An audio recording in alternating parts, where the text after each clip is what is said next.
to school is upon us. That didn't seem like a back to school open, though, did it? Hey, everybody, I'm Dan Haggerty. Thanks for being with us. I want to do something a little different tonight because the topic is simply too big. Okay, I'm talking about the North Carolina sheriff who wants to stock schools with AR-15s. I've read a lot about this story.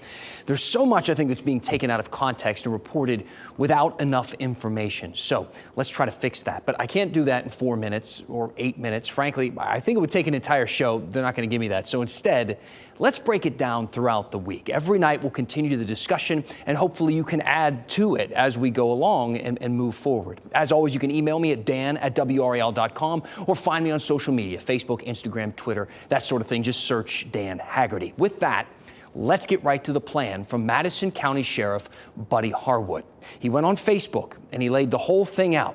Every school will get a gun safe, and that gun safe will be located in an undisclosed part of the building. And only the school's resource officer, the SRO, will have access to the AR-15 that's inside. That way, if there is a school shooting, the officer isn't outgunned. Here's how the sheriff put it. We've sometimes seen that having just a deputy armed with a handgun isn't enough to stop these animals. Listen.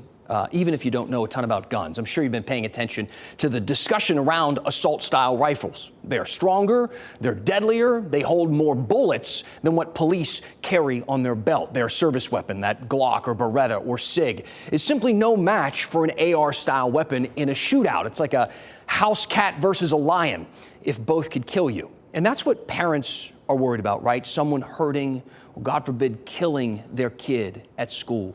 Phrased this way by Sheriff Harwood. The past few weeks, we've had situations going on in our schools all around us, tragedy going on. Every day you turn the TV on, we've got somebody's been shot, somebody's been stabbed, somebody's been murdered, raped. Okay. Wow. Good Lord.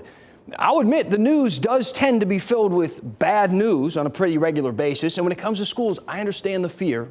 I know how parents feel right now. We're getting ready to send our boys to kindergarten, where statistically, okay, they will be safer than just about anywhere else they go.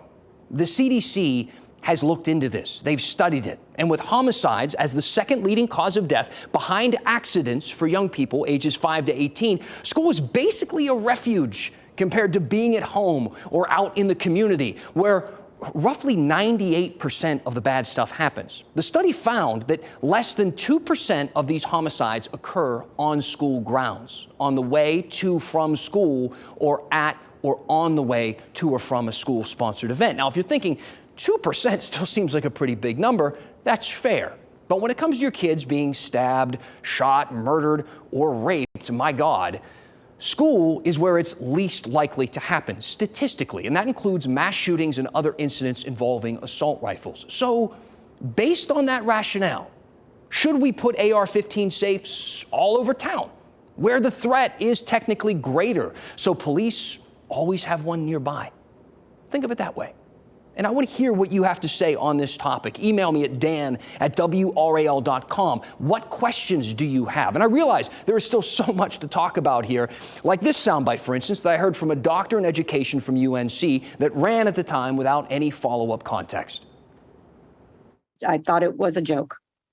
I really thought that this was just some fake news. It's what we call hardening in the schools, and it's what's going to happen is that we're going to have accidents with these guns. Accidents? What do you mean by accidents? Like some kid's going to crack the safe? Is that a realistic concern? Those questions aren't rhetorical. I actually asked her. We'll get into it tomorrow. But don't forget, I want your thoughts. Dan@WRAL.com.